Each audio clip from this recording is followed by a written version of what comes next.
All right, you're watching Arise News now as we cross live to Onikan, Lagos Island for a public lecture by Governor Hope Uzodinma entitled, Where Are the Nigerians?, which is a discourse on patriotism and citizenship. Let's join in Lagos State Governor Babajide Sanwo-Olu speaking on the podium at the moment. Prosper. May the chairman of Yoruba Tennis Club live forever. Your Excellency, my brother, my friend,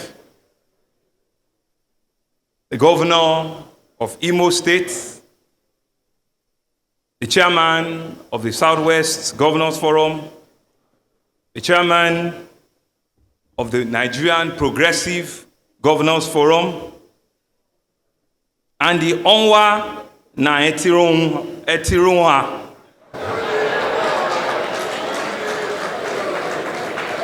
Most distinguished Senator Hope Uzodinma, CON, and his amiable and lovely wife, the First Lady of Imo State, Mrs. Uzodinma.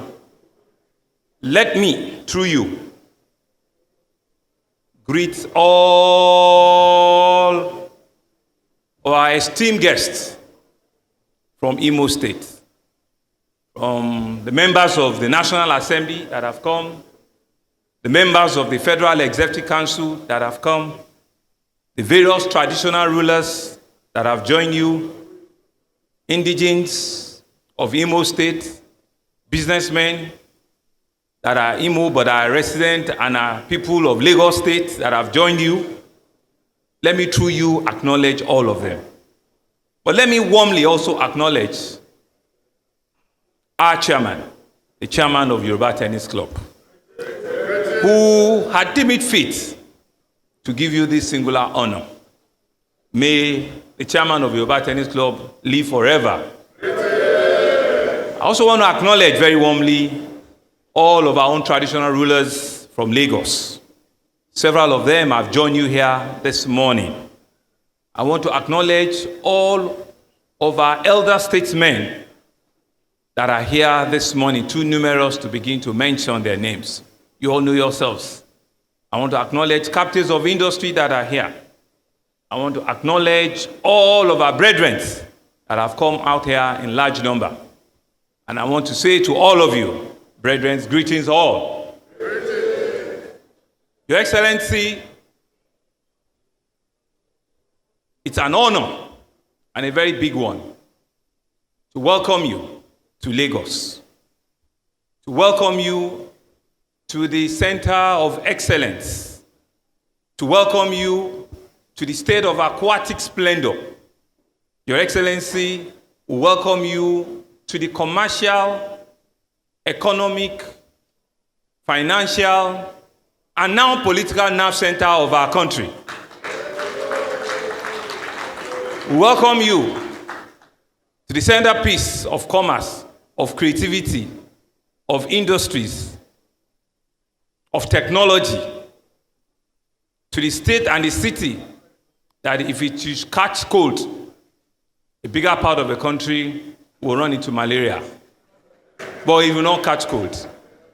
To welcome you to a state that has continued to be home to diverse population of Nigerians, to people that have come here, that have seen the opportunity of this land, that has birthed the opportunity, and they are continuing to do well. Your Excellency, it's indeed an honor to have you in our midst this morning. Your Excellency, you might not know the honor this great club is doing. There have been several outstanding, important Nigerians that this club has given the honor to come and give a lecture. This is Yoruba Tennis Club, the oldest, foremost indigenous club in our country. Thank you. A club that has produced men of timber and caliber, that has produced politicians, industrialists, captains of industries, shakers and movers, but more importantly, that is also a club that is in reality with the common man on the streets. And so it's an honor that I stand here this morning to welcome you. We know your pedigree. We know that the topic that you've been given to talk to, you will do justice to it. Your pedigree speaks for yourself. You've not only just been the governor of Imo State, you've had a triple title to it as the current chair of the Southeast Governors Forum and also the leader of the Progressive Governors Forum, roles in which you are carrying and you are doing so effortlessly, and you have been given all of this dual and triple responsibility concurrently. We can also see that you are changing life, you are improving the social economic well-being of your citizens in Imo. And I'm sure that the state couldn't have asked for a better person at this time. I'm sure these are the qualities that our chairman and the members of Yoruba Tennis Club have seen in you, that have deemed it fit that for this year's annual lecture, that you come and share your thoughts and experience on an important topic. Where are the Nigerians? A study on patriotism and citizenship. A critical analysis at where we all need to know what part of the divide that we are.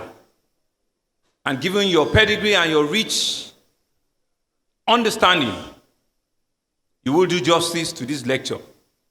And we're believing that you've brought friendship, you've brought good tidings from across the Niger all the way to Lagos. And that is a testament of a large number of your citizens that have come here to listen to you, but more importantly, to give you solidarity. And so, Your Excellency, on behalf of the good people of Lagos State, we want to welcome you. We want to thank you for honoring us. We want to thank you for accepting, even with your very difficult schedule, to come to the Center of Excellence and jojo with us. And so we will listen to you. We know that we'll be richly blessed. But more importantly, the partnership and the relationship between Imo and Lagos State in your tenure will continue to flourish, because we're both people-driven, we're both citizens-inclined, and we're both driven by ensuring that we leave the place we're running better than we met it.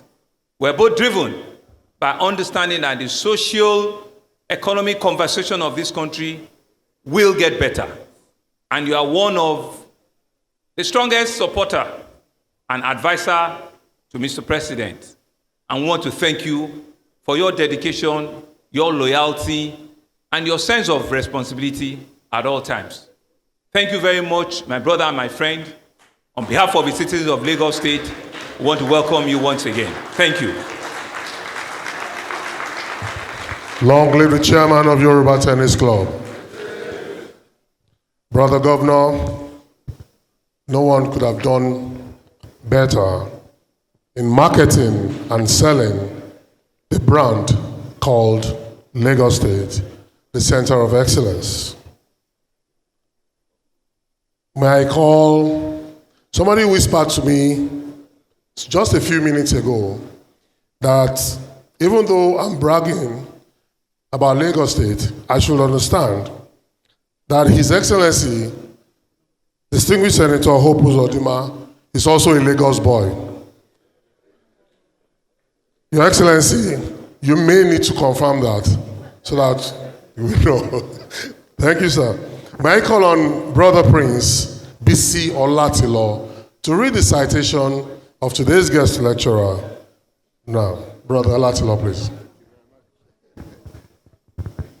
Thank you very much.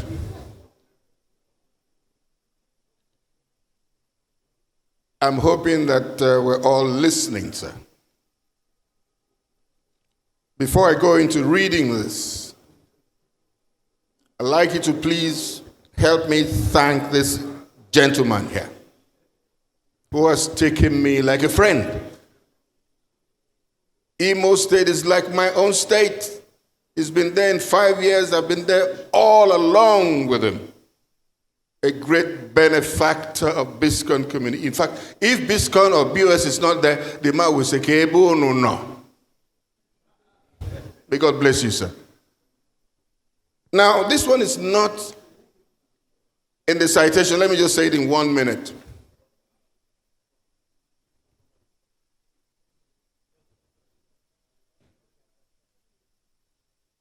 Governor Hope Uzodinma, as the chairman of the Southeastern Governors Forum, hosted APC when we were campaigning for President Bola Tinubu. In fact, our governor was also there. Governor of Lagos State was there. Pulled a big crowd there. We had to cover, that's why I'm saying this. Then when Mr. President got elected, he now chose to campaign for him in Owerri. Are you getting what I'm saying? In fact, the president's wife, our first lady, campaigned, galvanized all the women there for our president, and in fact, him when he got to his turn. So, may God bless you for being a Nigerian. I don't know how many people do this, and you really love. The kind of love that exists between you and the president, nobody can divide it. Thank you very much. Let me go into the citation now. Thank you. God bless. Now, the citation of our guest speaker, ladies and gentlemen, Senator Hope Uzodinma, CON, the Executive Governor of Imo State. Distinguished Senator Hope Uzodinma is currently serving his second term as the Governor of Imo State. He's the Chairman of Southeast Governors Forum and the Chairman of the Progressive Governors Forum. Prior to being elected the Governor of Imo State, he served in the Senate of the Federal Republic of Nigeria for 2 terms, 2011 to 2019, during which he headed the Senate Committee on Customs and Excise and Aviation. Governor Uzodinma holds a diploma in Maritime Management Technology and higher diploma in the same field from the Federal University of Technology, Owerri, Futo in Imo State. He also has a Bachelor of Arts, BA in International Studies and Diplomacy from the Washington University, USA. As the Governor of Imo State since January 15, 2020, Senator Hope Uzodinma has changed the infrastructural landscape of Imo State through his popular Road Revolution project, reactivation of public water supply, revival of moribund public industries, and provision of quality healthcare delivery system, and functional and quality education. Under his watch, ladies and gentlemen, as Governor of Imo State, more than 100 quality, durable roads and bridges have been constructed and commissioned. Notable on the list are Olo-Owerri Road, Owerri-Okigwe Road, and Owerri-Umuahia Road. His administration, in addition to providing functional primary health care centers in the 305 electoral wards in the state, also delivered 3 world-class general hospitals equipped with state-of-the-art facilities. I think you should be putting your hands together if this is possible. Thank you very much. Is that?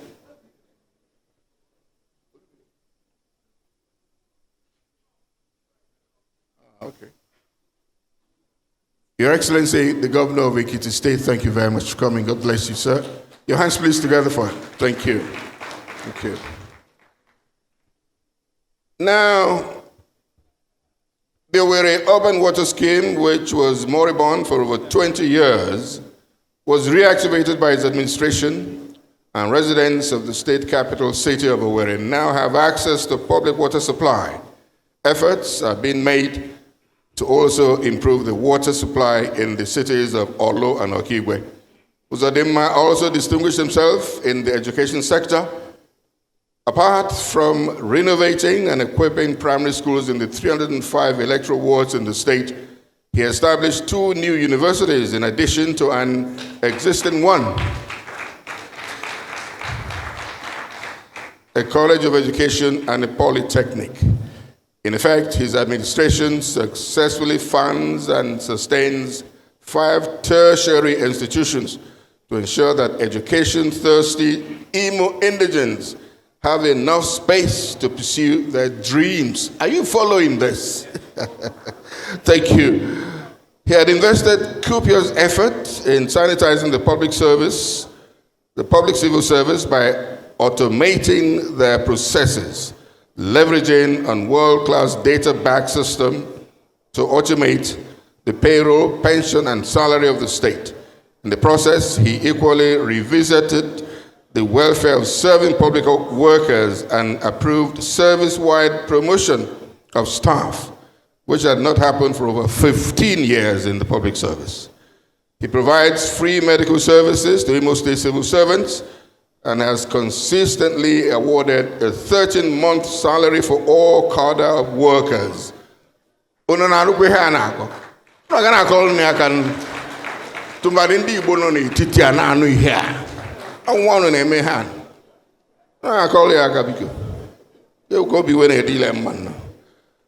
one area that Governor Uzodinma has distinguished himself as a visionary leader of note is in the area of leading Imo State into the new age of digital economy.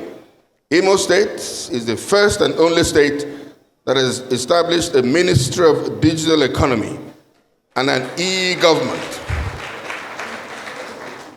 Through this audacious visionary move, his administration has trained 40,000 Imo youths in different digital skills. Over 85,000 of them are already gainfully employed. His target, by the way, is to train 300,000 youths in digital skills in the next 2 years. To cap it up, ladies and gentlemen, he is currently and fervently pursuing the dredging of Oguta Lake, Orashi River to the Atlantic with the support and approval of the federal government. The ambitious project is a public-private partnership which, when completed, will be catalyzing the rapid economic development of not only Imo State, but the entire Southeast. With great, thank you very much. Let me wait for that. Could be waiting yamma. Oh wow, nyoko kai ko bo. O we get me to. Ani tin but Thank you. Now his deep vision to better the lot of Imo people derives partly from his love for humanity, which is only comparable to his love for the country itself. And unprecedented nationalist, Senator Hope Uzodinma believes so fervently in the Nigerian state that he will not brook any thoughts of disunity. Can you put your hands together for this? We can see this at display here.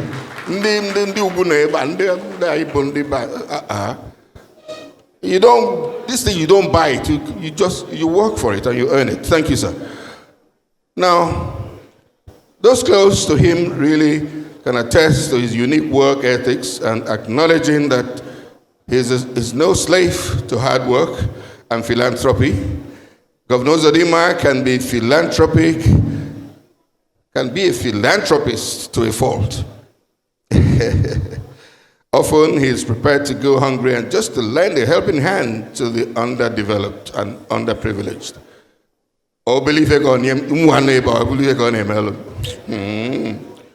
This explains why many of us see him as a hope of the hopeless.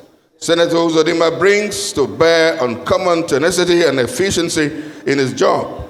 This is responsible for the remarkable success he has recorded while serving as the chairman of the Senate Committee on Customs, Excise, and Tariffs.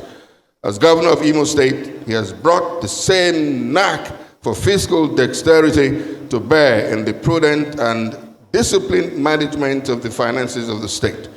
All payments and receipts by the government are now automated, thus saving billions of naira for the state. Ladies and gentlemen, how about that? Thank you. Before venturing into politics, Senator Hope Uzodinma accomplished himself as a businessman. Prior to his election as governor of Imo State in 2019, he had been elected into the Senate in 2011 and again in 2015. Before then, he was the chief executive officer of Niger Global Engineering and Technical Company, the CEO of SAMIC Chemical Engineering and Construction Company, and the Hope Engineering Services Limited, and chairman Futem Hutot Oil and Gas. In reality, Uzodinma, ladies and gentlemen, I have just two lines to finish this. In reality, Uzodinma was an accomplished leader both in the public and private sector before becoming a senator and later the governor of Imo State. Uzodinma is a proud recipient of the national honor of the Commander of the Order of the Niger CON and the highest honor bestowed on individuals by the government of Rivers State, both of which received in 2023. He has also received several other awards from different organizations, namely Sun Newspapers, This Day Newspapers, and Nigerian Union of Journalists, named after him. Senator Uzodinma is a proud recipient of several traditional titles, but is popularly and happily called Onwa Netiliora. Your hands together for him. Onwa Onyoko. Now, Senator Uzodinma spends his spare time in reading, writing, and thinking about Nigeria and how we can build a better nation. His thoughts are usually expressed in public lectures such as this or in books. While the public lectures are countless, he has authored 3 books, namely Giant Strides of a Democratic Soldier, Volumes 1 and 2, 2015, Contemporary Essays on Nation Building, Ndibo, and National Integration, 2018, and Reflections on the Igbo Question, 2022. He is happily married with 9 children. Your hands please together for him. Thank you very much, sir. God bless you. Thank you. Hold on. Let me take it. Thank you. Long live the chairman of Yoruba Tennis Club. That was a bit intimidating. And I wasn't really surprised because if a man invests so much in education, he must be a man who seeks the good of the land. And Your Excellency, sir, I saw a friend of mine on your entourage, and now I know why she's the chairman of TED Fund. It's obvious that Your Excellency is particularly interested in higher education. My friend, Princess Onoha. Thank you very much. At this point, I have no choice but to yield the floor to His Excellency, Distinguished Senator Hope Uzodinma, CON. One of these days, I'm going to learn how to pronounce the Onwa. I will learn it very soon. Your Excellency, sir.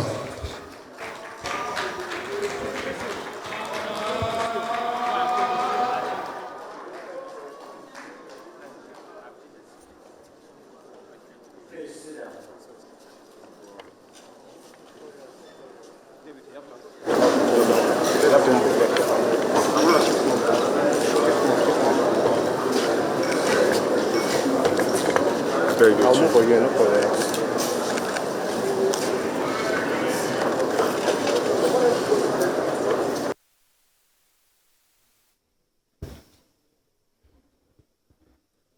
Your Excellency, the Executive Governor of Lagos State, Babajide Sam-Olu, and the special guest of honor to this occasion, Your Excellency Oyebanji Abiodun Abayomi, the Executive Governor of Ekiti State, Your Excellency Barrister Chioma Uzodinma, the wife of the Governor of Imo State,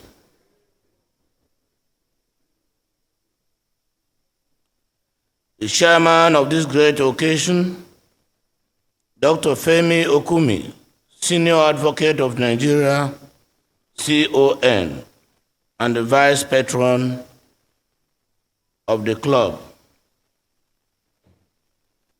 the Honorable Minister of Science, Technology and Innovation, Chief Uche Nnaji,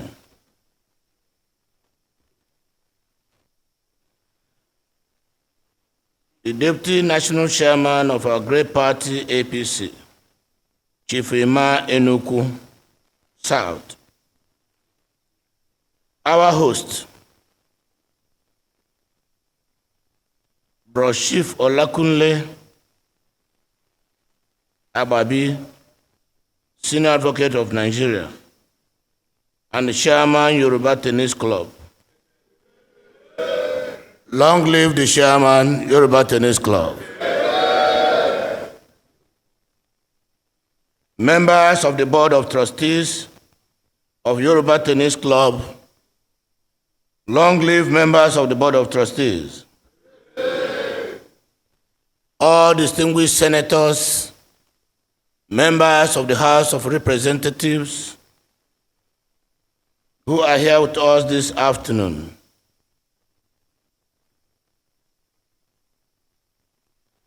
The Honorable Speaker, Imo State House of Assembly, and members Imo State House of Assembly in our midst.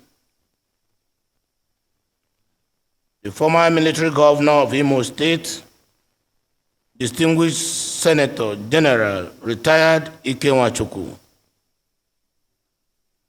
the Secretary to the Government of Imo State, the National Secretary of Ohaneze Ndigbo Worldwide, Ambassador Oke Emuche, Chief Ayo Thomas Orogan, Chairman of the Lecture Organizing Committee, and his members, all honorable commissioners, members of the expanded Executive Council of both Lagos State and Imo State, members of this esteemed Yoruba Tennis Club, and all the patrons here gathered. I have many distinguished, very important personalities here, ranging from distinguished Senator Ben Obi Ojenibo, Chief Charles Ahize, Chief Victor Morako, Chairman Fiscal Responsibility Commission, Chief Tony Shoku, Ambassador Igariwe, former President of Ohaneze Ndigbo Worldwide, Chairman Governing Council, Federal Polytechnic Naked, Chief Henry Iko, Ambassador Greg Mbadiwe, Chairman NAMDA Governing Council, NAMDA Zikiwe Federal University. My revered traditional rulers, whose names has been mentioned in this hall, whom I have so much respect for. Thank you for coming to grace this occasion. All invited guests, gentlemen of the press, ladies and gentlemen.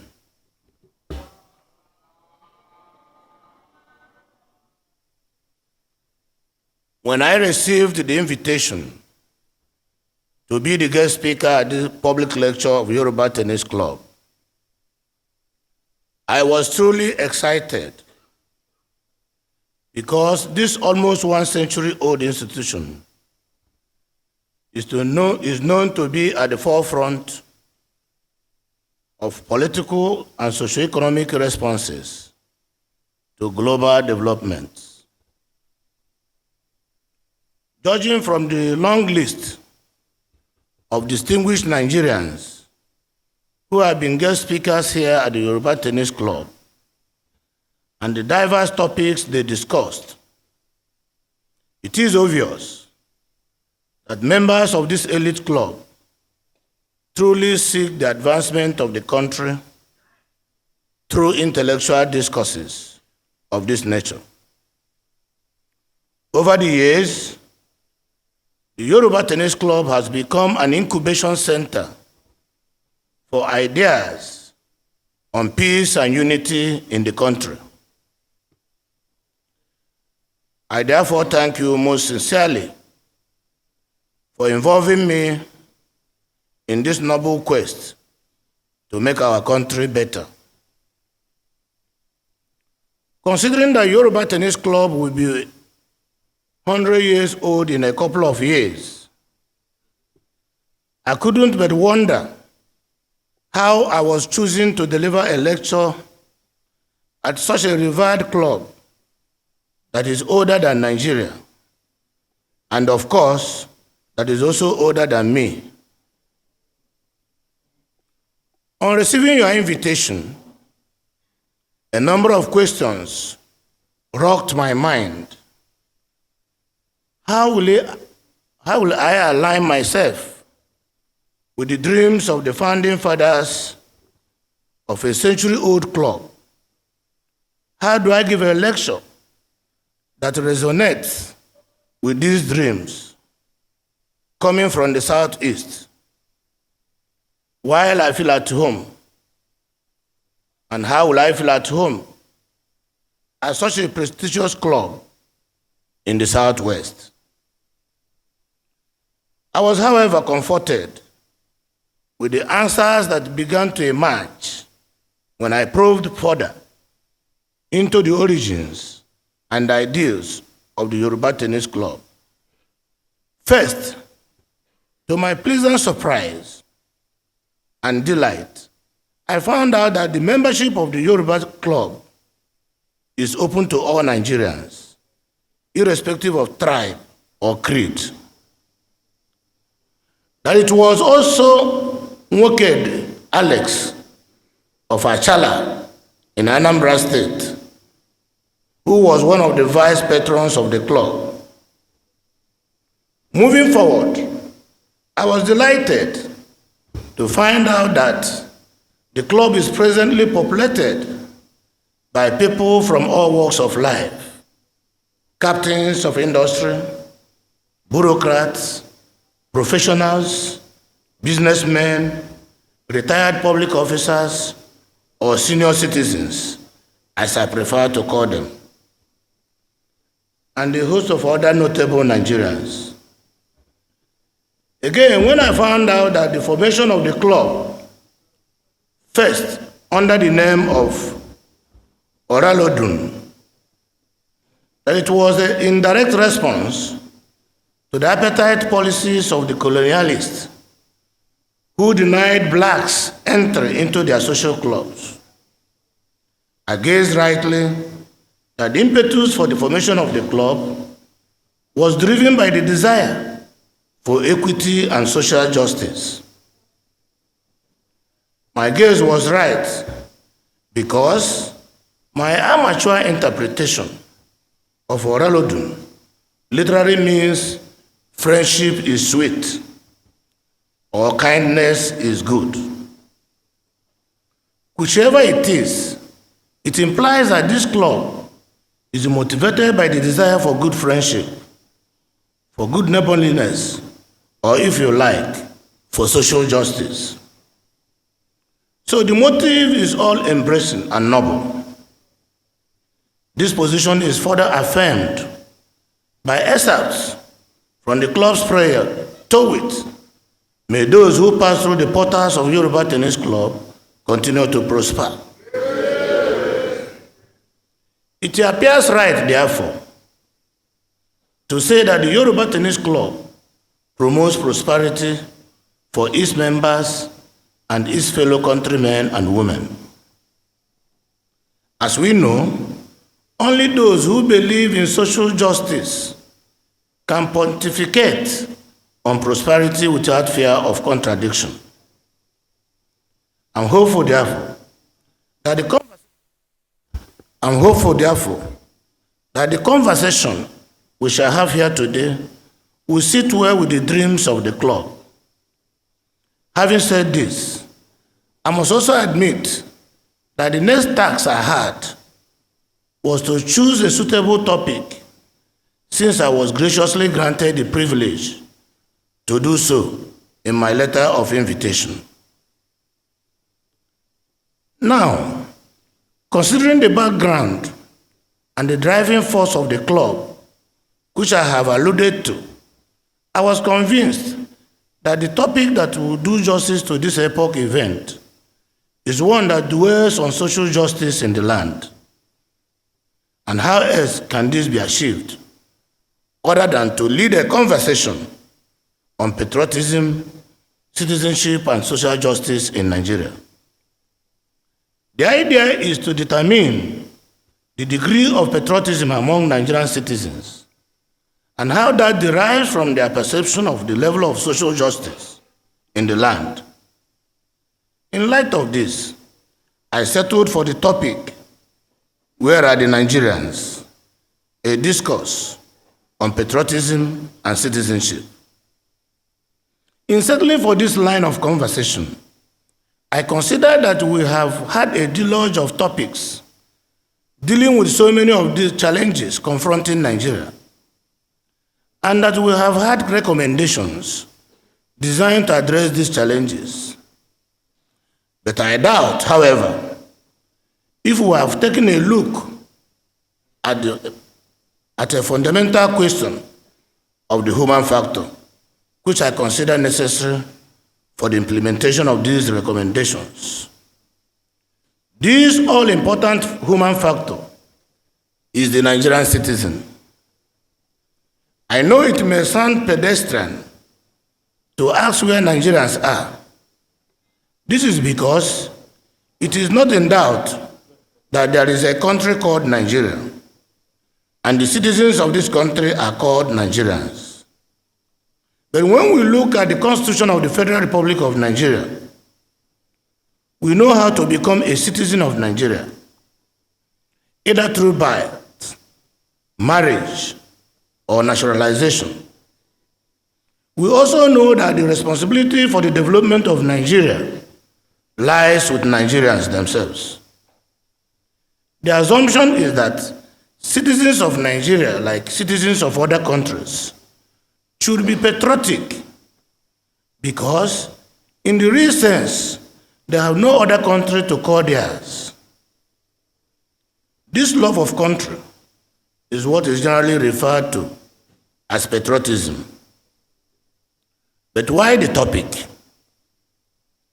I know some people will be nursing this question, and many more will be wondering what I intend to achieve with a lecture entitled, "Where are the Nigerians?"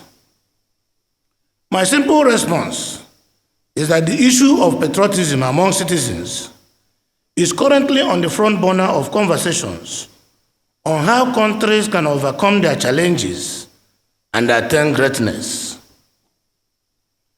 This may have informed the decision of President Bola Ahmed Tinubu, GCFR, who recently urged the Ministry of Information and National Orientation to find ways to raise the feelings of patriotism among Nigerians. Personally, I've read many articles and listened to many commentaries on the issue of declining patriotism among Nigerians. One of such articles, "The Desertion of Nigeria by Nigerians, Lack of Patriotism, or a Need for a Better Life," by Timothy Onyegoke, which appeared on the business day of January 4, 2023. It was quite remarkable. As a result of this new thinking around patriotism, The most reputable polling agencies across the world now conduct annual surveys to determine the degree of patriotism among citizens of different countries of the world. You can be sure that the results of such surveys are taken rather very seriously in many countries. 4 countries, United States of America, Australia, India, and Venezuela, have often emerged in the top 10 countries with the most patriotic citizens in recent surveys. But in the year 2024, a survey by World Metrics, Mexicans came tops in terms of national pride.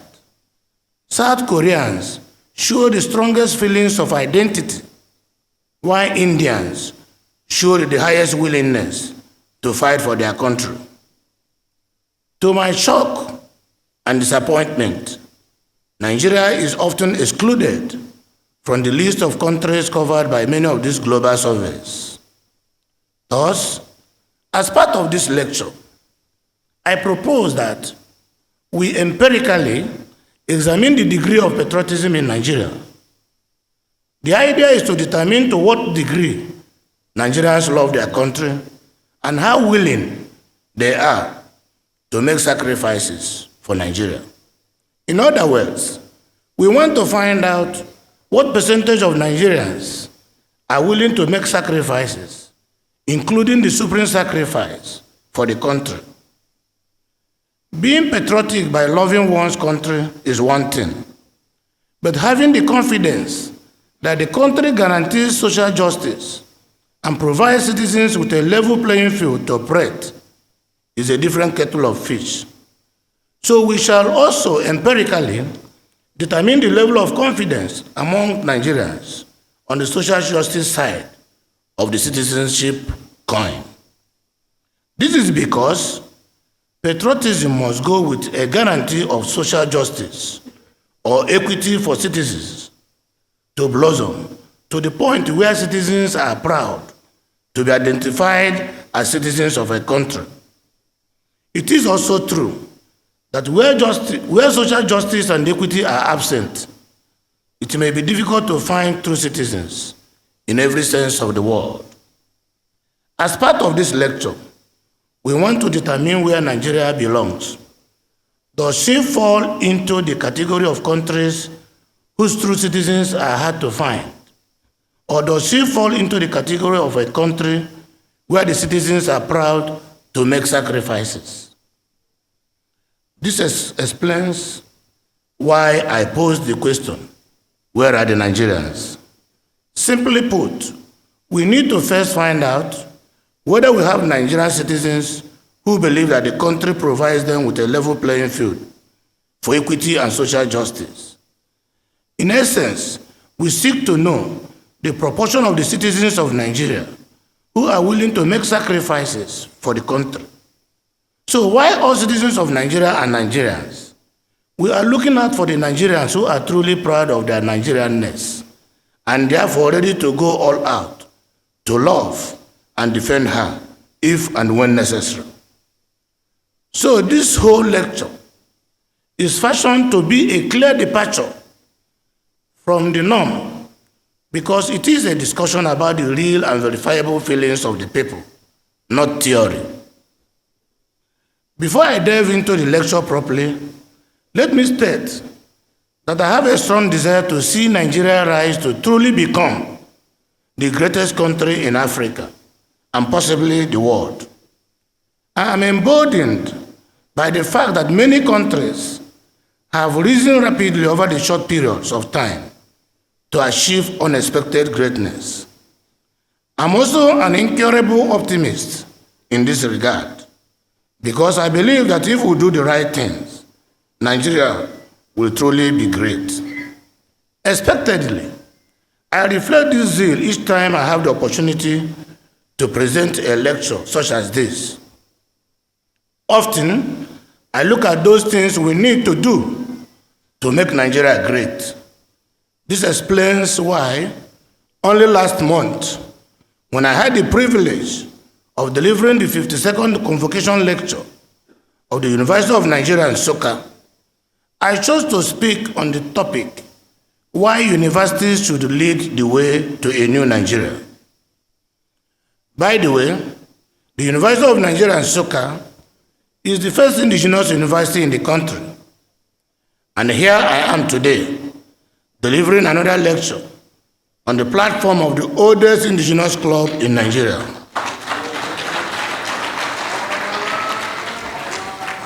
What a lucky man I must be to have been given these rare opportunities to lead a conversation and drink from the fountains of wisdom at these legacy institutions that define the history of Nigeria. However, on this particular occasion, while I remain optimistic about our future, I feel that this lecture is an opportunity for us to examine the level of patriotism among Nigerians. Let us therefore start by taking a deeper look at what we mean when we talk of patriotism. What is patriotism actually? The simplest definition of the patriotism is love of one's country. Why this definition captures the real meaning of the word, there is room to bring in other essential components of patriotism. These components were described by Stephen Nathanson in 1993 to include a special affection for one's country, a sense of personal identification with the country, a special concern for the well-being of the country, and a willingness to sacrifice to promote the country's good. If all these were to be factored into the definition, patriotism can therefore be defined as love for one's country, identifying with it, having a special concern for it, and nurturing a willingness to sacrifice for it. Stanford, 2020. Looking at this definition, we can rightly say that patriotism is what is needed for the sustainable development of a country. This therefore justifies why patriotism has become a current subject of interest by both the academics and politicians across the globe. A high degree of similarity can be seen between patriotism and nationalism, but both terms are often used interchangeably. In addition, defining both terms and distinguishing them could even be more tricky for a multi-ethnic country such as Nigeria. However, for purposes of clarity, it is important to make a distinction between patriotism and nationalism. Lord Acton in 1972 is credited with making this distinction like this: nationalism is about affection, while patriotism is about moral relation. In other words, nationalism refers to our relationship to our race and is a rather neutral feeling, while patriotism refers to the awareness of the moral duties or responsibilities which citizens owe their country. An earlier definition by George Orwell in 1962 seems to be preferred by politicians. George Orwell used the words aggressive and defensive to distinguish nationalism from patriotism. According to him, nationalism is more about power and prestige, which we feel for our country, while patriotism is more about a sense of devotion to our country. Now the question before us is, who is a patriotic Nigerian? Based on the definitions, it could be inferred that any Nigerian who exhibits these attributes towards our country is a patriotic citizen of the country. In other words, patriotism is a powerful force that binds us, we citizens, together as a nation. It encompasses various aspects such as love for one's country, sense of belonging, pride in leadership, sense of security, and national pride. Over time, scholars and opinion leaders have explored these facets of patriotism and have offered various insights into the nature and the expression of this sentiment, which incidentally is the oxygen that energizes a nation. This is so because at the core of patriotism lies an unconditional love for one's country. Put water for me. Hello. Leonie, welcome, sir. Thank you very much, sir. Thank you.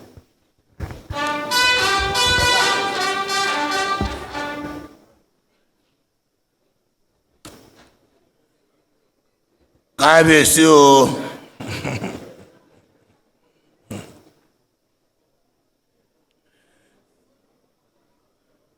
This is so because at the core of patriotism lies an unconditional love for one's country, inspiring citizens to sacrifice for the nation's honor and protection.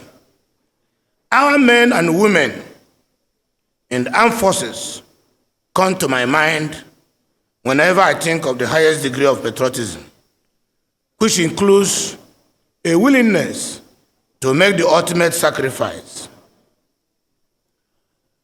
This explains why they are accorded the highest recognitions and respect in most countries, especially the United States. And I look forward to a time when a comparable degree of respect will be extended to serving and retired men and women of the Nigerian Armed Forces. Patriotism also fosters a sense of belonging, uniting citizens from diverse backgrounds to work together for the nation's development. The concept of one Nigeria is a powerful testament to the idea that our unity is our strength. Programs like the National Youth Service Corps and the Unity Schools were conceived to promote a sense of allegiance and brotherhood among young Nigerians, highlighting the importance of a shared sense of belonging for our country's progress. Pride in leadership, both past and present, is another essential component of patriotism. We look to the examples set by our founding fathers, Dr. Nnamdi Azikiwe, Chief Obafemi Awolowo, Sardauna of Sokoto, who fought tirelessly for our nation's independence and laid the foundation for our unity and democracy.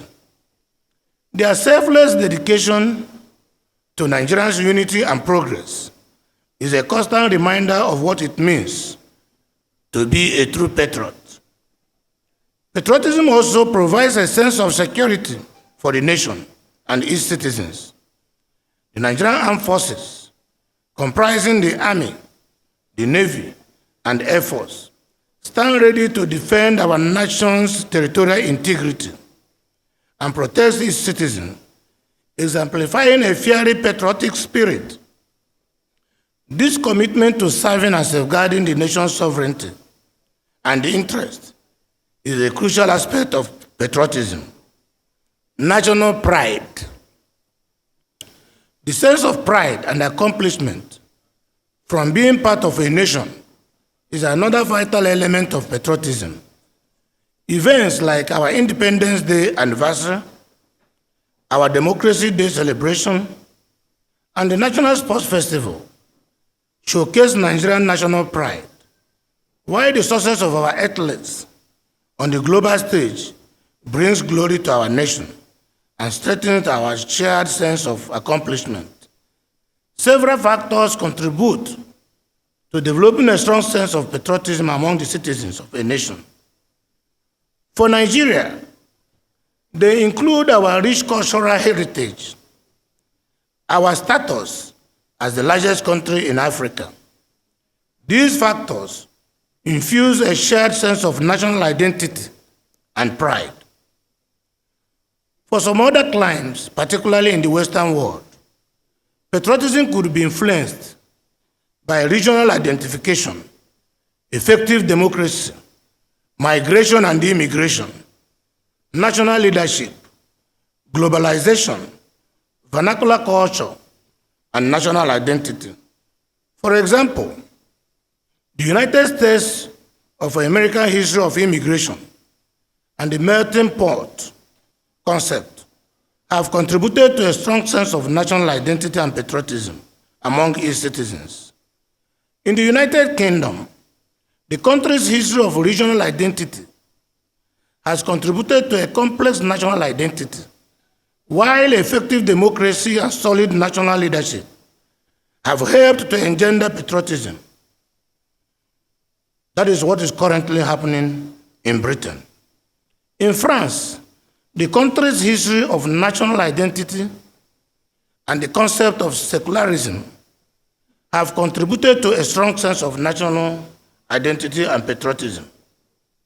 I suppose if we appreciate these factors and their influence on patriotism, we can gain a deeper understanding of how to raise a stronger sense of national identity and loyalty to our own country.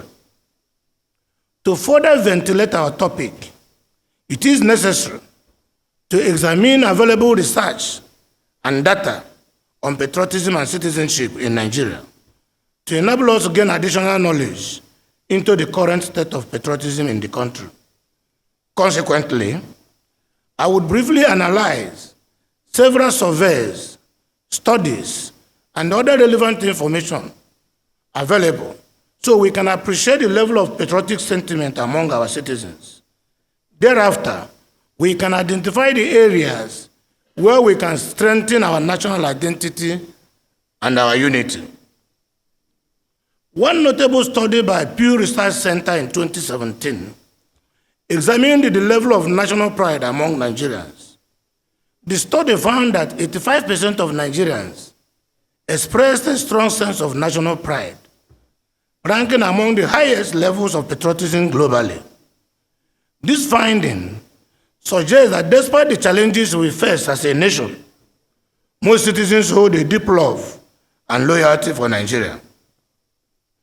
This is quite impressive. However, we need to probe deeper into the factors that influence patriotism in Nigeria. A study published in the Journal of African Studies in 2019 explored the relationship between socioeconomic factors and patriotism among Nigerian youth. The study found that factors such as education, employment status, and income level significantly impacted the patriotic sentiment of young Nigerians. Those with high levels of education and stable employment were more likely to express solid patriotic views. At the same time, those facing economic hardship and unemployment were less likely to feel a strong sense of national pride. This finding agrees with the opinion of William Cooper that no man can be a patriot on an empty stomach. Another essential factor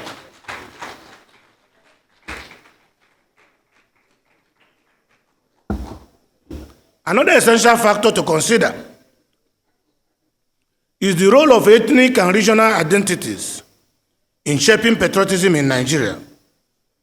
A 2018 study published in the Journal of African Political Economy and Development examined the relationship between ethnic identity and national identity in Nigeria. The study found that while many Nigerians hold strong ethnic and regional identities, these identities do not necessarily detract them from their sense of national pride. Instead, the study suggests that a robust national identity can coexist and be strengthened by recognizing and celebrating our diverse ethnic and cultural backgrounds. These research findings provide premium insights into the current state of patriotism in Nigeria and the factors that influence it. But how patriotic are Nigerians today in terms of the parameters we identified earlier? Love for one's country, sense of belonging, pride in leadership, sense of security, justice, and national pride. At this point, I would like to share the outcome of a survey which I commissioned my research team to conduct on patriotism and citizenship. This was necessary for us to have a practical on-the-spot experience of the current level of patriotic zeal among Nigerians. This would help us to objectively address the question of where the Nigerians are. That is, to identify the percentage of those who truly believe in Nigeria and who are ready to die for her.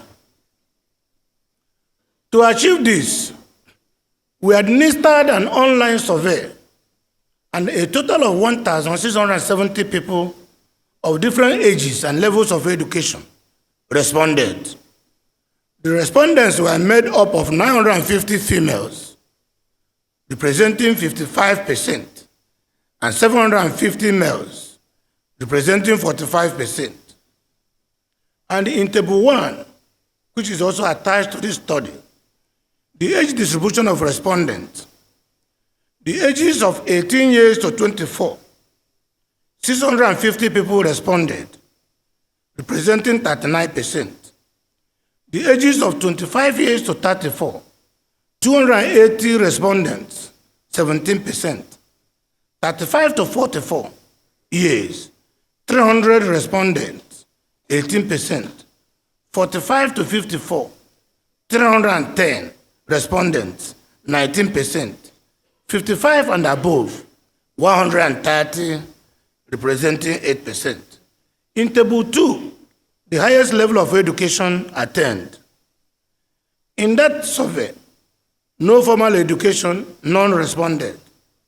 In primary school education, none responded. Secondary school education, 20 responded, representing 1%. Then the tertiary education, 1,650, representing 99%. State of origin is attached. Now the Table 4, which deals with love for Nigeria. On a scale of 1 to 5, how will you rate your love for Nigeria? 450 people, representing 26.9%, responded too much. 400 people, 24%, responded very much. 380, 22.8%, responded moderate. 169.6% said a little, and 280, 16.8%, no love at all. Willingness to fight for Nigeria. Should a war break out between Nigeria and another country, would you be willing to enlist in the military to fight for your country? Or 1,070, representing 64.1%, said no. 600, representing 35.9%, said yes. In Table 6, dealing with the confidence in our institutions, which of these institutions or organizations do you believe protects your interests better? The federal government, 310 persons said yes, 18.6%. State government, 190 said yes, 11.4%. Local government, 90 said yes, 5.4%. What of tribe? 230 said yes, 13.8%. Religion, 240, representing 14.4%. Social club, 200, 12%. None of the above, 410, 24.6%. Sense of safety among other ethnic groups. How safe do you feel amid Nigerians from other ethnic groups? 300% said not safe at all, representing 18%. 220 said a bit safe, 13.2%. 670 said safe, 40.1%. 230 said very, very safe, 15%. And 230 said extremely safe, 13.8%. Confidence in our security agencies. How confident are you that security agencies can protect the lives and properties of Nigerians? 640 said not confident, which is 38.3%. 550 said slightly confident, 32.9%. 20 said confident, 12%. And 200 said very confident, 12%. And 80% said don't know, 4.8%. Equal opportunities in Nigeria. Do you believe the Nigerian nation offers equal opportunity for all citizens to thrive? 250 said yes, 15%. 1,450 said no, 85%.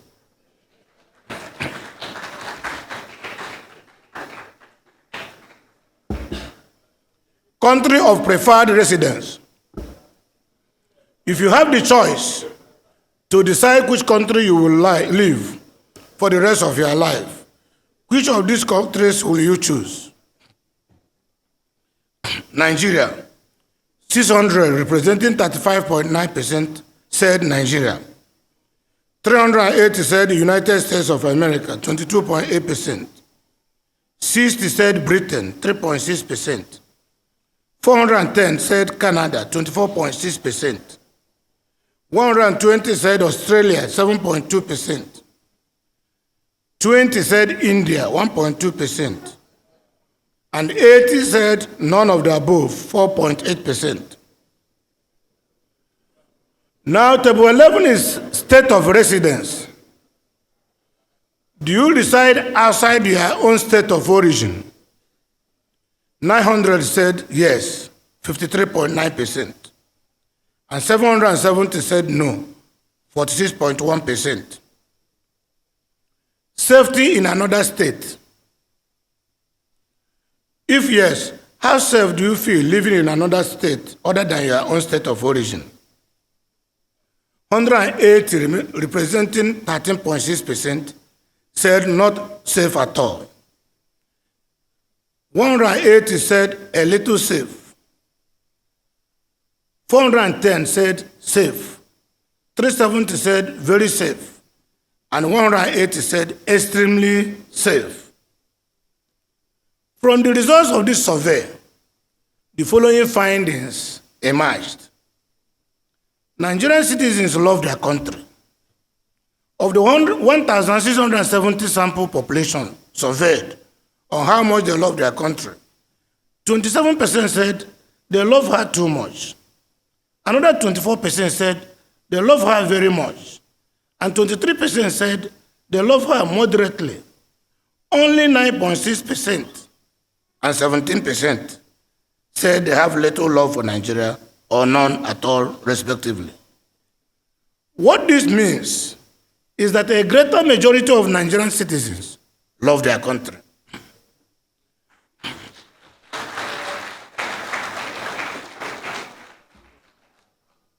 When you add the percentage of those who love her too much and those who said very much and moderately, you will get 74% of Nigerians who love their country.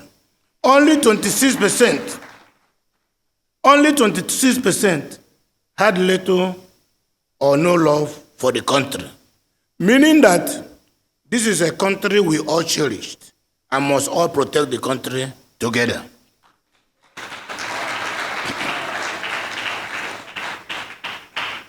But there is a twist that is noticed for those who are willing to go to war for Nigeria. Of the sample population, 64% of the respondents said they will not be prepared to go to war for Nigeria. Only 36% are ready to do so. This implies that many Nigerian citizens, more than half the population, are not willing to die for their country.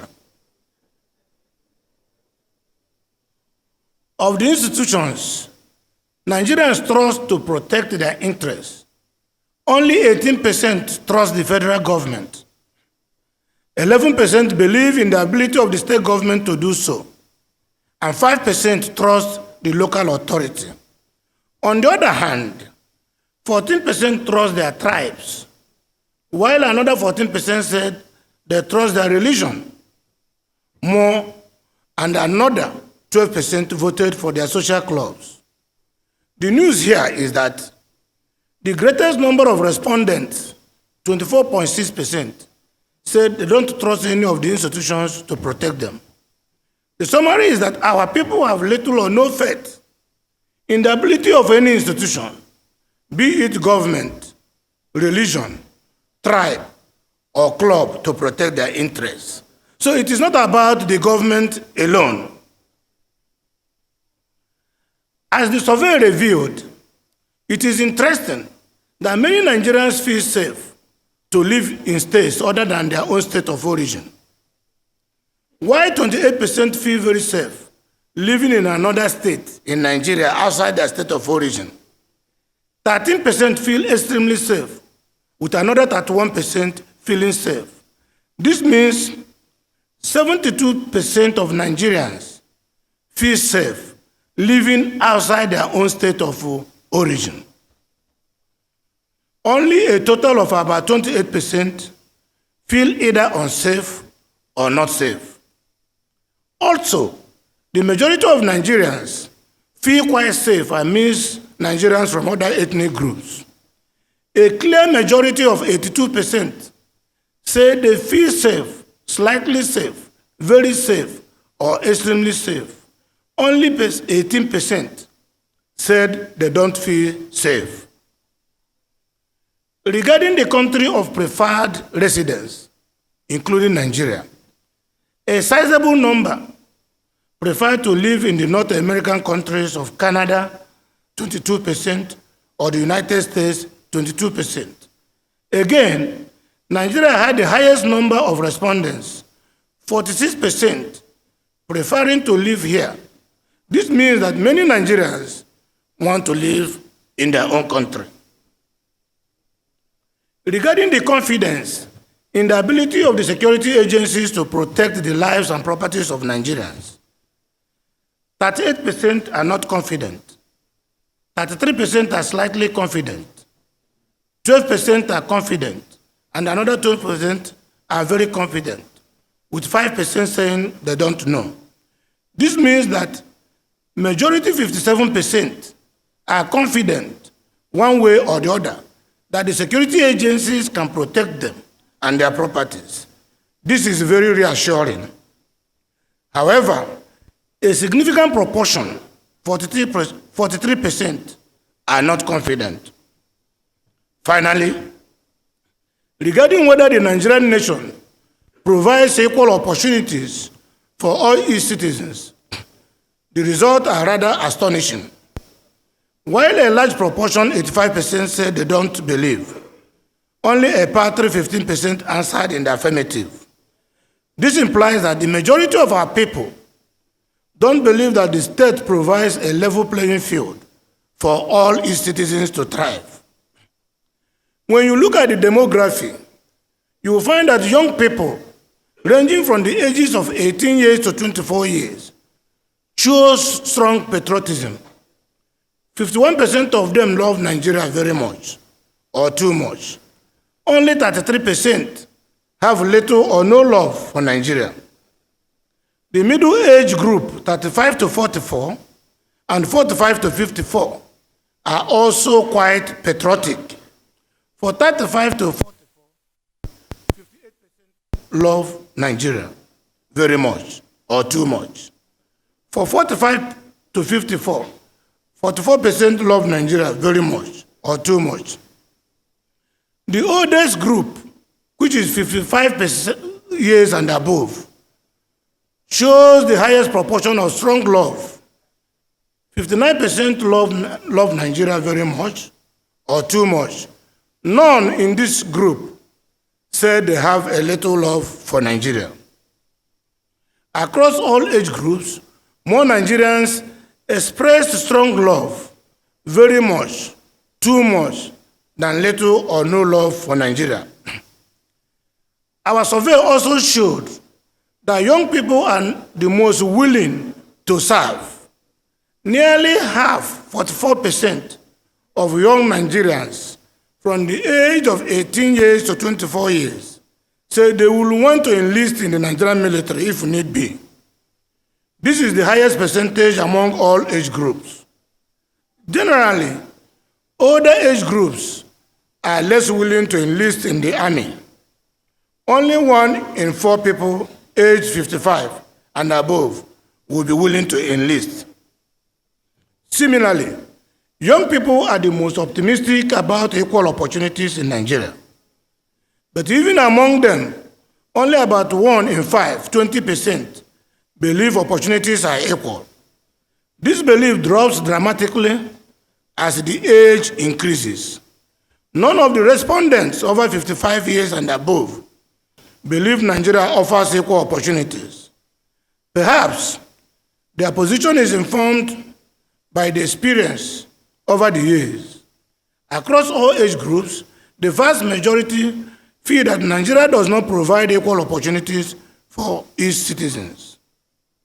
Now, let us look at the takeaways from our study.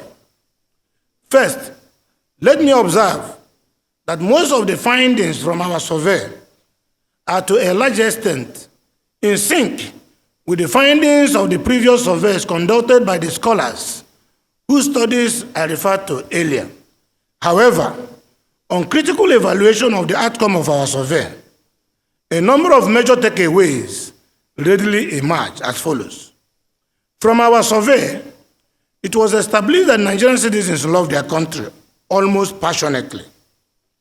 They go further to demonstrate this by making it clear that they feel safe outside their home states. They also do not feel threatened by fellow countrymen and women from other ethnic groups. A good number of Nigerians would rather stay in Nigeria than leave the country, or Japa, as they call it. Interestingly, they also have the confidence that the security agencies can protect and keep them safe. These are the positive takeaways. The second set of takeaways is on the negative and quite instructive, which we must all rise to work on. Most Nigerians are not prepared to die for their country. From literature, citizens of developing countries are believed to have a stronger desire to go to war than citizens of developed countries. In a survey on the willingness to go to war, conducted by World Atlas in 2018, Morocco and Fiji Islands came tops because 94% of their citizens showed a willingness to go to war for their countries. This was followed by Vietnam, 89%, Pakistan, 89%, and Bangladesh, 86%. An Oceanian country like Papua New Guinea came seventh, with 84% of her citizens being willing to go to war to protect her. What then is responsible for the relatively low percentage of Nigerians who are willing to go to war to defend their country? The other takeaway is that many Nigerians do not have the confidence that any of the former institutions, be it government, religious, tribal, or even social institutions, can protect their interests. The last takeaway from this category is more profound. The majority of our people don't believe that the state provides a level playing field for its citizens to accomplish themselves. This borders on the citizens' perception on how just and fair the instruments of state power are to them. But the real takeaway here is that The people of Nigeria are naturally patriotic. They love their country, but they have not been encouraged by their nation to become Nigerians who are ready to die for their country because they believe in her. In other words, Nigerians love their country, but they have this feeling that this love has not been reciprocated by the country they so love.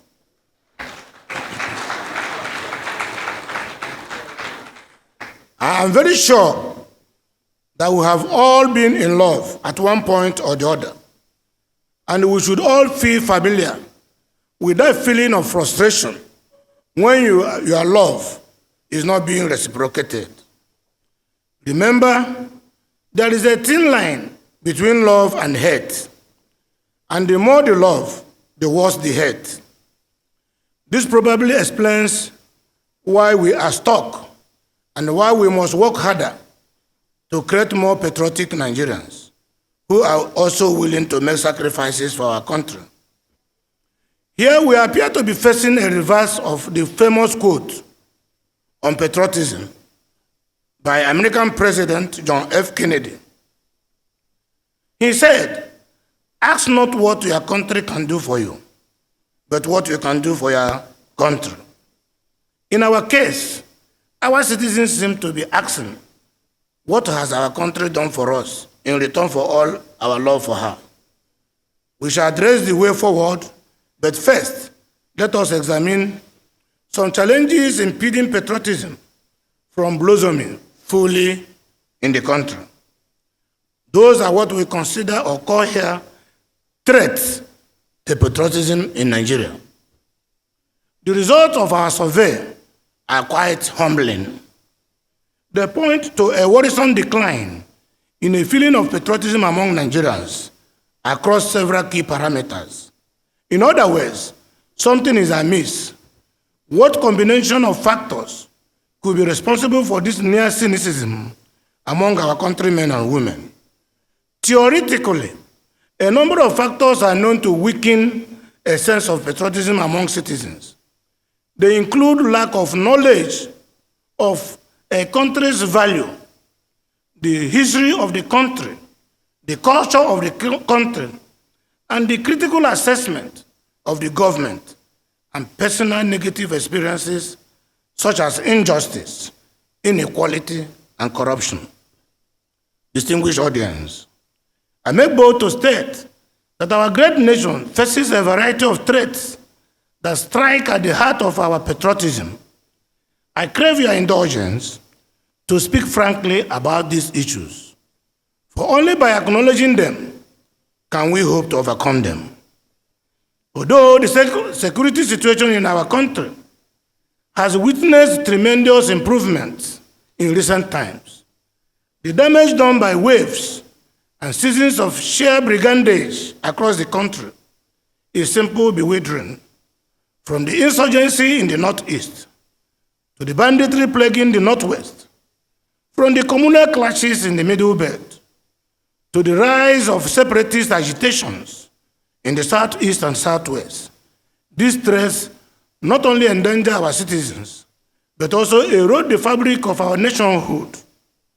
It is unrealistic to expect unconditional patriotism from a man or woman, boy or girl, whose loved ones are being mowed down by bandits, whose means of livelihood is threatened by criminals acting with impunity, whose sense of security is compromised, and whose feelings of belonging is shortchanged because of his or her ethnic or religious background. Patriotism is alien.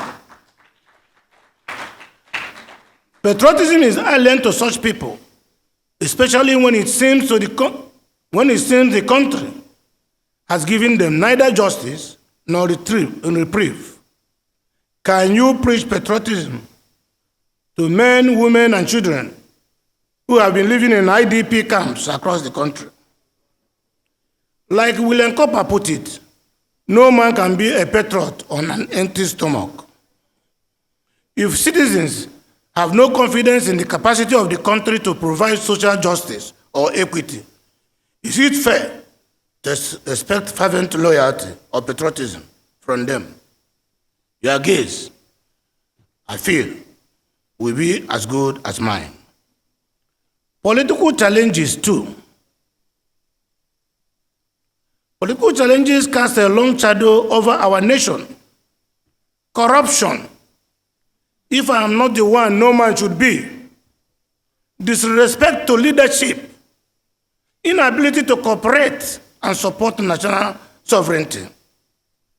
The insidious cancer continues to eat away at our institutions and our individual and collective feelings of patriotism.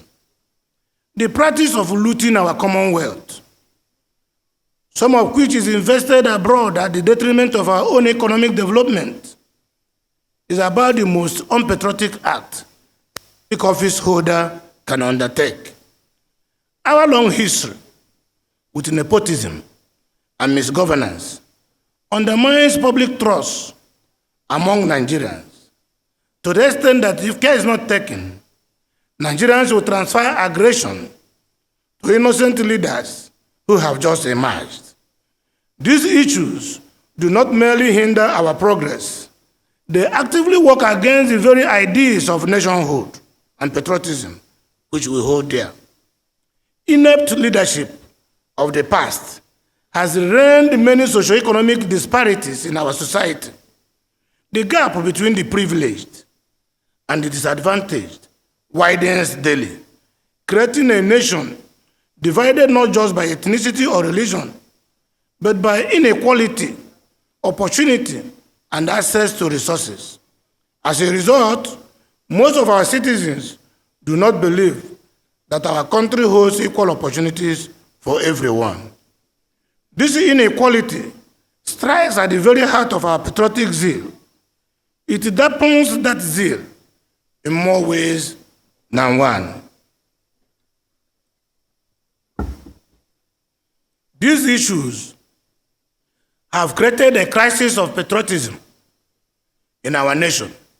They have led many to question their faith in Nigeria, and no doubt the promise of our great country, Nigeria.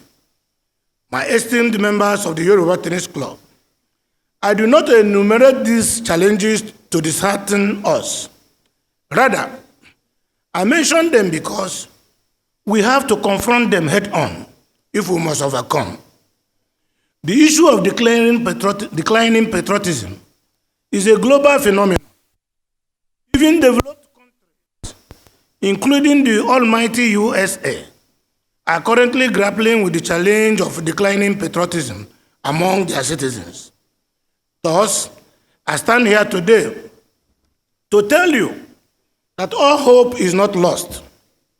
The spirit of Nigeria, that indomitable will that has seen us through countless trials, still burns bright. Our potential remains vast.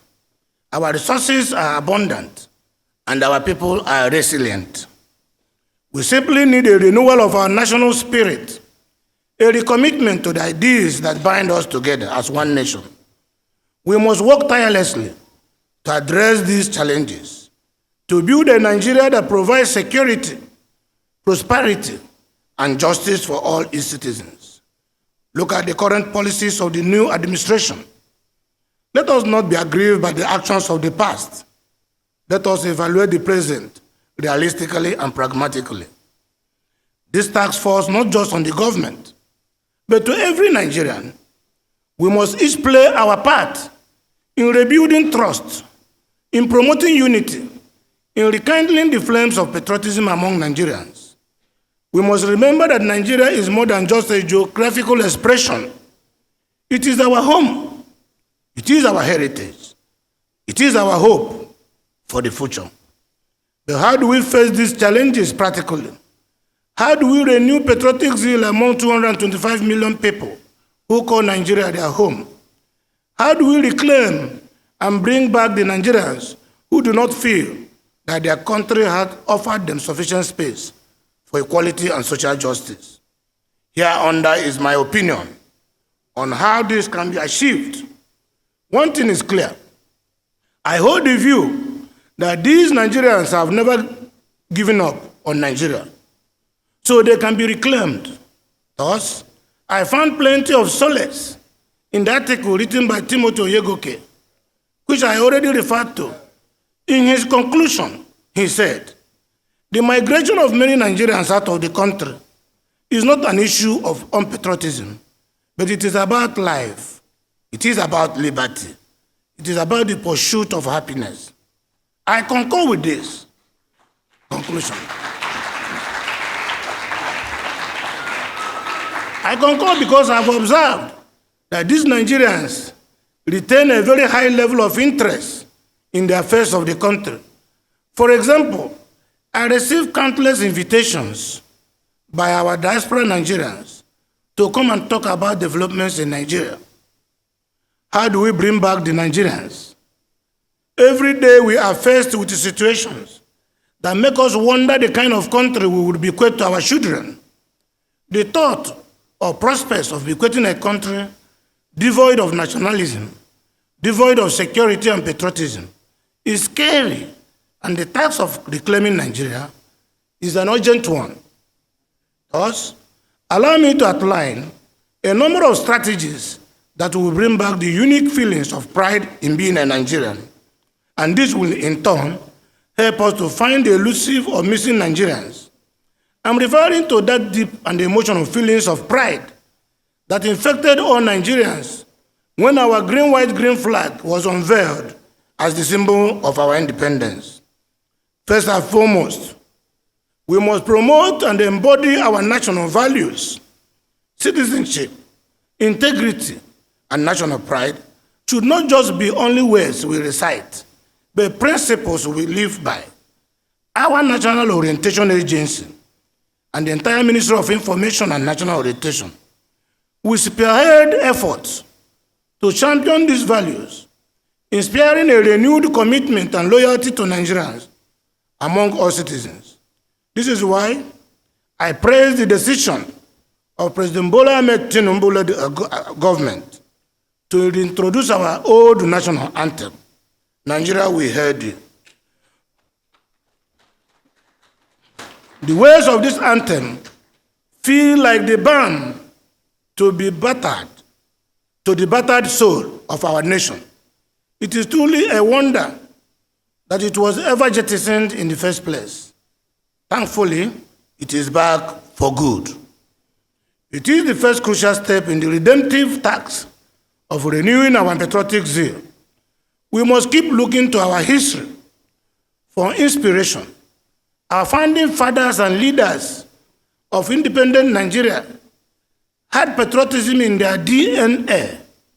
They took on the colonialists with fervor and fought with pride for a new Nigeria, free from the shackles of colonialism. Their act of courage left us as proud inheritors of their hard work and sacrifice. We must honor their legacy by embodying that same spirit of patriotism in our own time. But the sweet lyrics of an anthem, the soothing words of a pledge, the bright colors of a flag, and the wishes of our forebears will not be enough.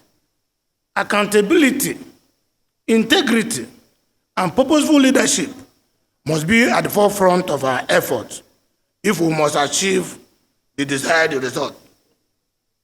We cannot expect patriotism to flourish in an environment where corruption and nepotism go unchecked.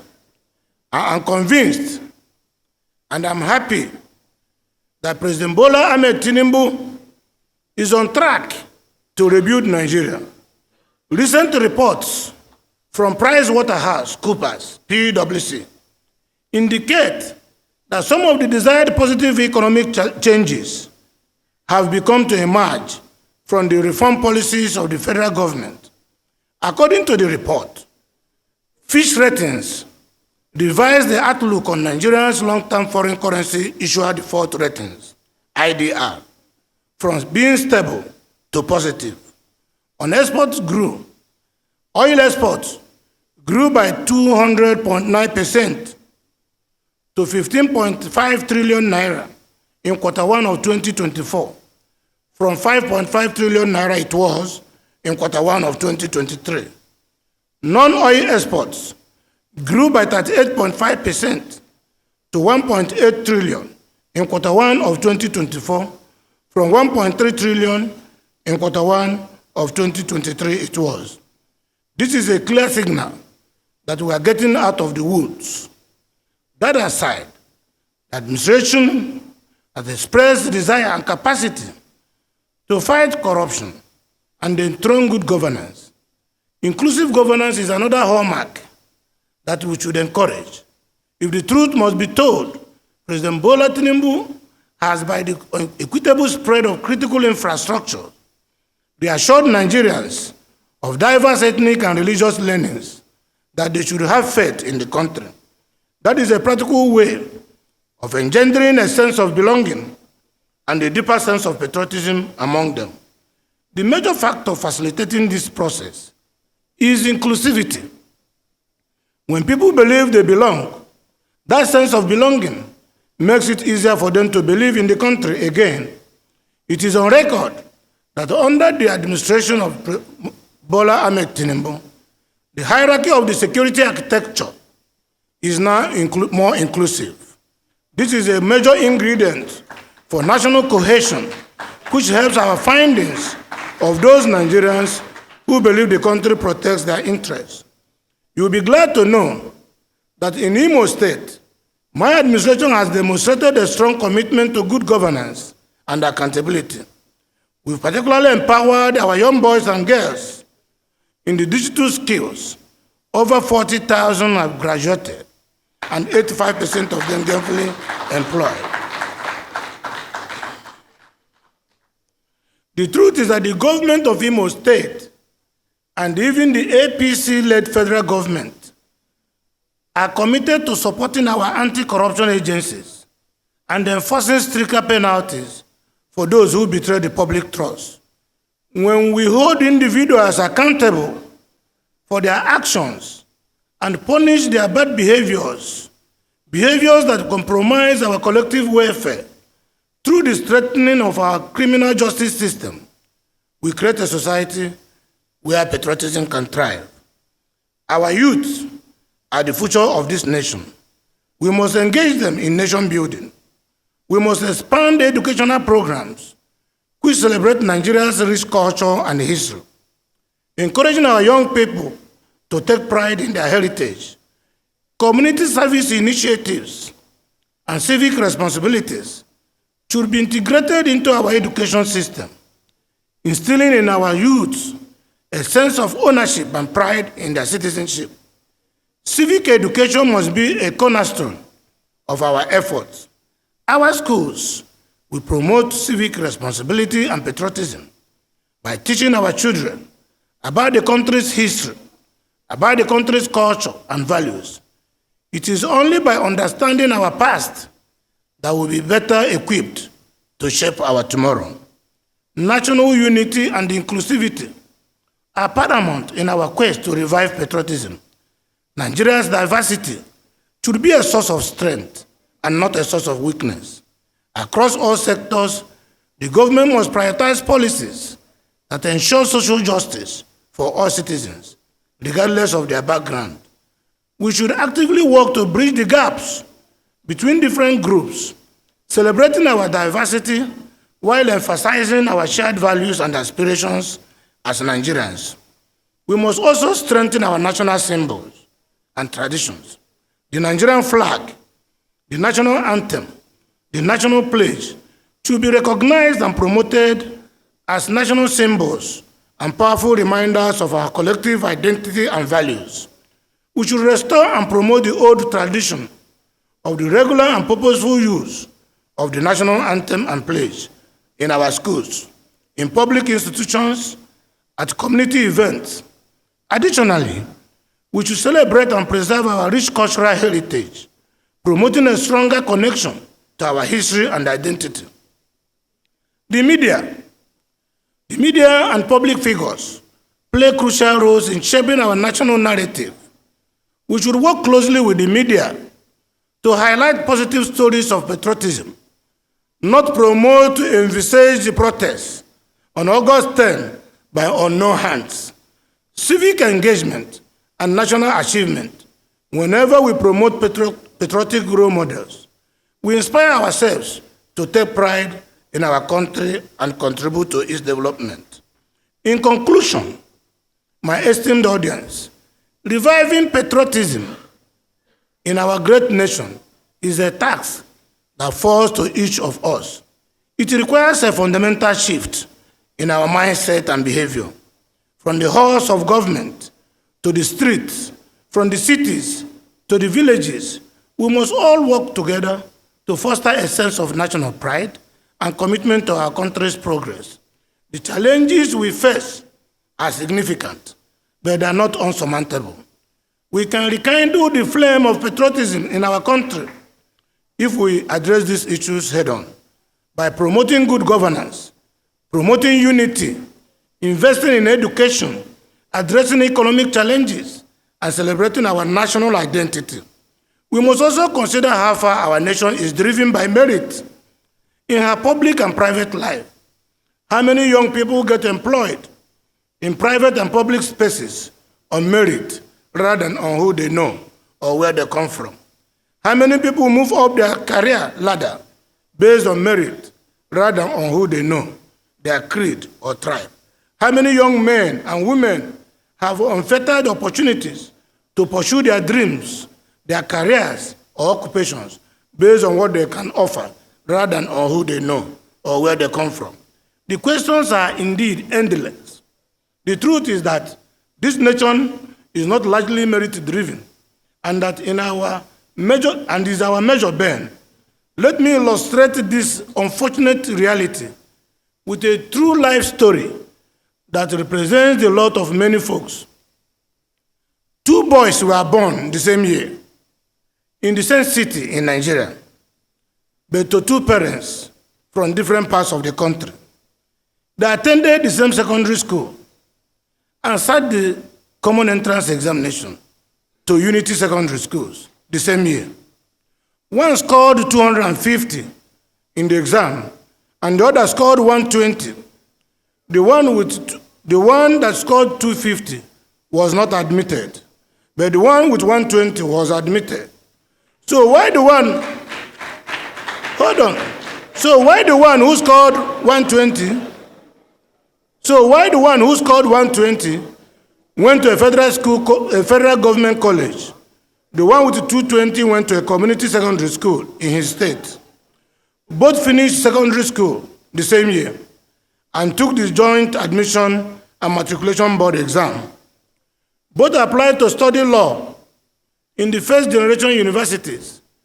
The one who went to a federal government college scored 118 in JAMB, while the one who went to a community school scored 237. The one with 118 was admitted to the first generation university of his choice, while the one who scored 230 was not. He eventually got admission to a university owned by his own state. Again, both graduated the same year in law, with the one who went to a state university bagging a first class, while his friend made a third class. Both were called to the bar the same year. Again, the third class graduate immediately got a federal job, while his class friend remained jobless, who bagged first class. Later, he became a charge and bail lawyer for lack of job to do. 12 years after the call to bar, the charge and bail lawyer had a matter in a federal high court. When the judge entered the courtroom, guess what? It was his childhood who met a class friend that was the judge. The question is, could this scenario have occurred if our system was merit-driven? The answer is that, of course, you know. Granted that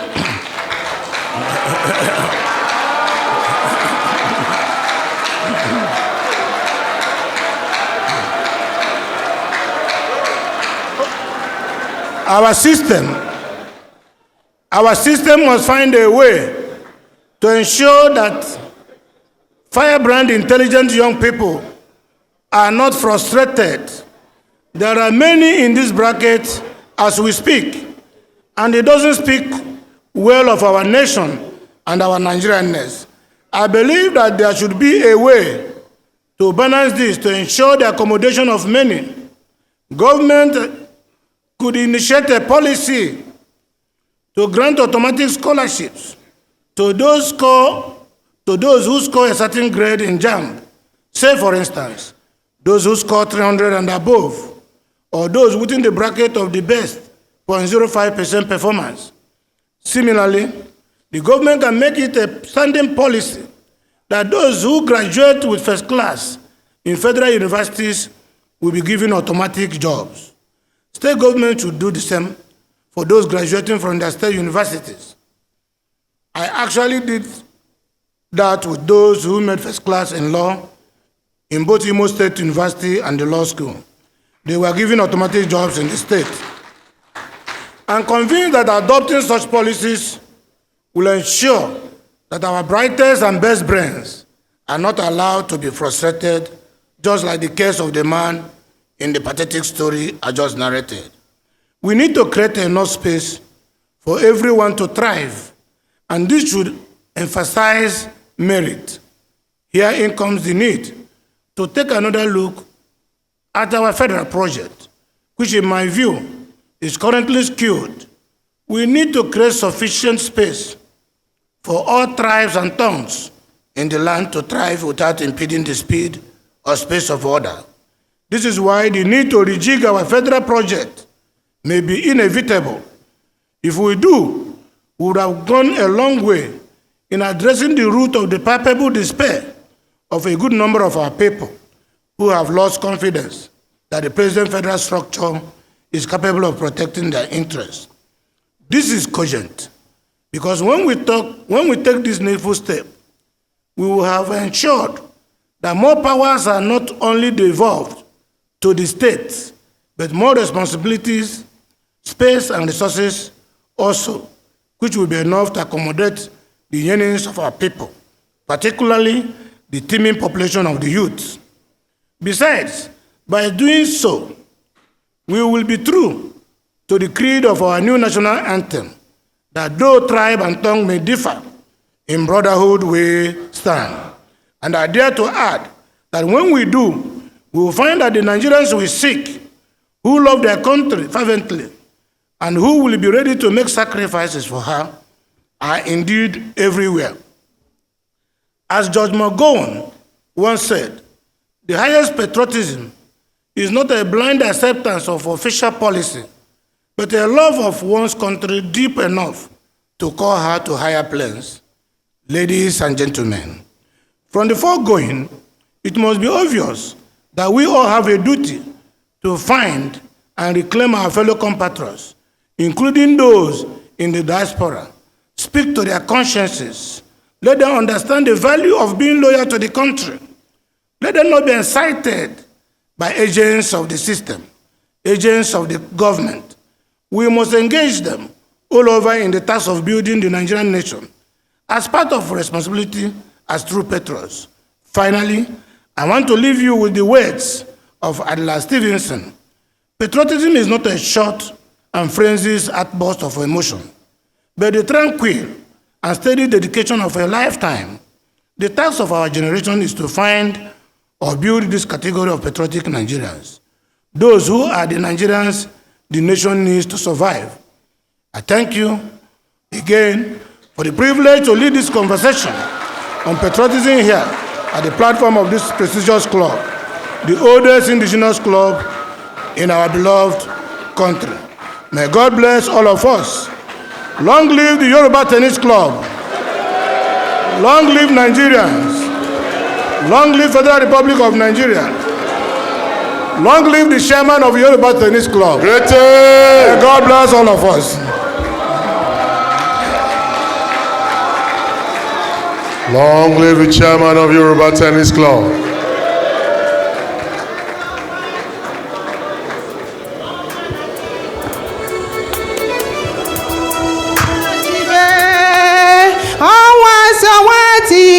Ọnwa gọvanọ anyị sọ nwa ti ifochi ọnwa na-ada anya obi mma ọnwa sawatibe ọnwa sawatibe ọnwa gọvanọ anyị sawati ifochi ọnwa na-ada anya obi mma ọnwa sawatibe ọnwa sawatibe ọnwa gọvanọ anyị sawati ifochi ọnwa na-ada anya obi mma ọnwa sawatibe ọnwa sawatibe ọnwa gọvanọ anyị sawati ifochi ọnwa na-ada anya obi mma ayama ayama wara ọsọ bịara ije bịa gọvanọ anyị ayama ayama wara ọsọ bịara ije bịa lọva anyị Thank you very much. His Excellency is still here.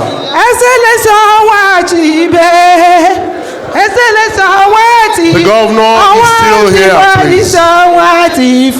Thank you very much. Thank you very much. Thank you very much. Please sit down. Please sit down. The governor is still here. Thank you very much. Please sit down and let's continue. Thank you very much. Please sit down. Kindly sit down, please.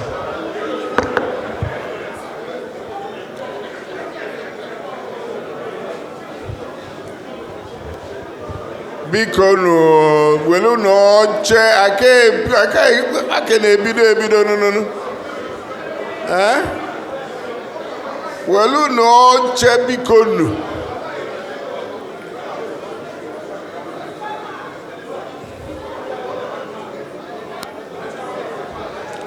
Afọ m na ndị Igbo pụta n'ụdị maka onye a bụ ife niile gbasara ndị Igbo n'isi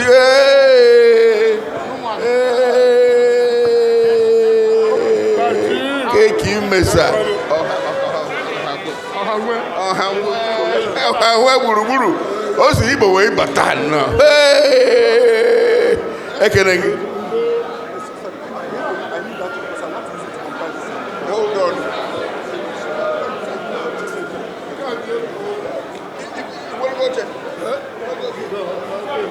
Ladies and gentlemen, let me plead with you again. Let us sit down. Oh God.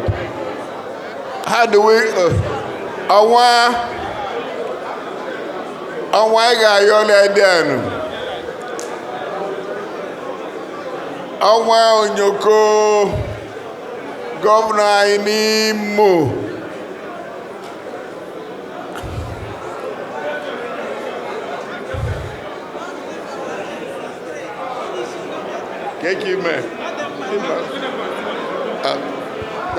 Thank you very much.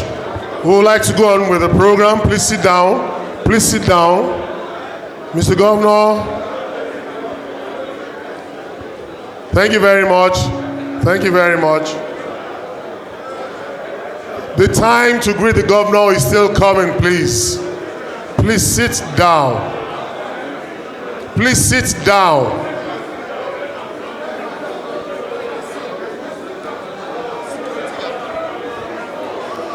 The governor will attend to everyone immediately after this time. Thank you very much.